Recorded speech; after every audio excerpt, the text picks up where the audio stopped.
ताज़ा खबरों के लिए कोणार्क न्यूज़ को सब्सक्राइब करें और बेल आइकन ज़रूर दबाएं। कोणार्क, अपना शहर, अपनी बातें।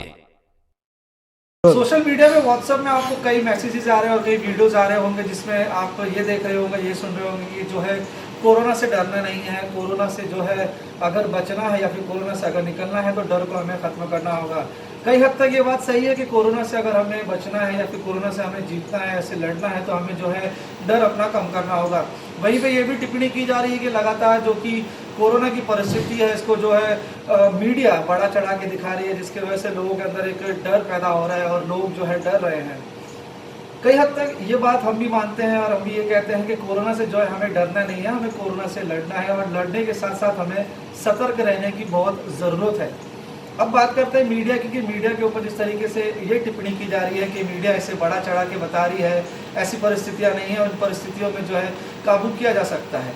हम भी कहते हैं कि परिस्थितियों में काबू किया जा सकता है, लेकिन ये हम बार बार या फिर कोई भी मीडिया आपको जो लगातार बार बार इसके बारे में जानकारी दे रही है, जो आंकड़े आपको बता रही है, उससे ये हम समझाने की कोशिश कर रहे हैं कि कोरोना कितना भयंकर बीमारी है और इससे कितना जो है नुकसान हो सकता है। सबसे पहले तो हम कोरोना की इस बात का हम ध्यान देते हैं कि ये घातक और ख़तरनाक क्यों है। हमारे आसपास कई ऐसी बीमारियां हैं जिनके अब तक जो है उपचार करने में काफ़ी दिक्कतें होती है और कई ऐसी बीमारियां भी हमारे आसपास है जिनकी अब तक टीके नहीं बने हैं।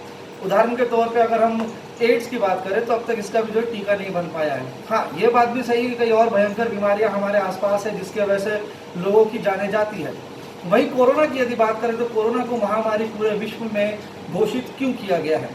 जिस तरीके से इसकी मॉर्टेलिटी रेट की अगर हम बात करेंगे तो ये काफ़ी कम है, लेकिन इसके बाद भी ये खतरनाक इसलिए है क्योंकि ये फैल बहुत जल्दी रहा है, यानी कि इसकी जो फैलने की रफ्तार है वो काफ़ी तेज़ है, जिसकी वजह से इसे महामारी घोषित किया गया है।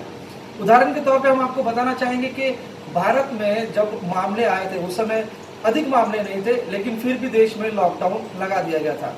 लेकिन लॉकडाउन होने के बाद भी आप आज भी देख रहे हैं कि किस प्रकार से इसकी रफ्तार जो है रोज़ाना बढ़ते जा रही है। आज देश भर में जो है कोरोना संक्रमितों के आंकड़े 1 लाख के पार जा चुके हैं।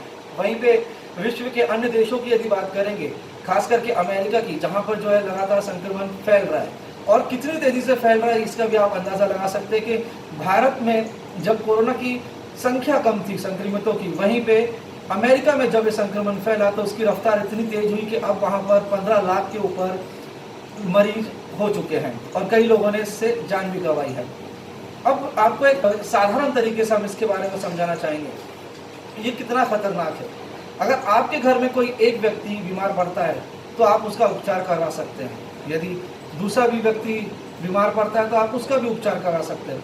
लेकिन आपके घर में 6 लोग हैं और 6 के 6 एक साथ बीमार हो जाए और जब आप अस्पताल में जाते हैं तो अस्पताल में आप ये नज़ारा देखते हैं कि पहले से ही वहाँ पे 10 परिवार है जिनके कुल 20 से 25 लोग वहाँ पे इलाज ले रहे हैं और उस वक्त आपसे ये कहा जाता है कि अस्पताल में उपचार के लिए जगह नहीं है। तो आप समझ सकते हैं उस समय में कि ये बीमारी कितनी घातक है। ये बीमारी की फैलने की रफ्तार ही सबसे खतरनाक चीज़ है, क्योंकि ये जिस तरीके से फैलता है तो उस समय ऐसा समय आ जाता है कि लोगों को उपचार करने के लिए जगह नहीं होती। इसके उदाहरण के तौर पे हम इटली का जो है उदाहरण देना चाहेंगे। वहाँ पर भी काफ़ी तेज़ रफ्तार से जो है संक्रमण फैला था, जिसके बाद आपने देखी थी कि परिस्थिति कैसी थी। इटली में स्वास्थ्य सुविधाएं काफ़ी मजबूत है, लेकिन उसके बाद भी इस महामारी के फैलाव के कारण वो चरमरा गई थी। वहीं पे भारत की यदि बात करें तो आप अंदाज़ा लगा सकते हैं और आपको पता भी है कि भारत में स्वास्थ्य सुविधाएं किस प्रकार से हैं। तो हम ये कहना चाहेंगे कि मीडिया आपको सतर्क कर रही है कि इस बीमारी से सतर्क रहें, डरे नहीं, लेकिन जो गलतियां हम लगातार कर रहे हैं उन गलतियों को बस हमें काबू करना है ताकि संक्रमण को हम रोक पाए। कोणार्क, अपना शहर, अपनी बातें।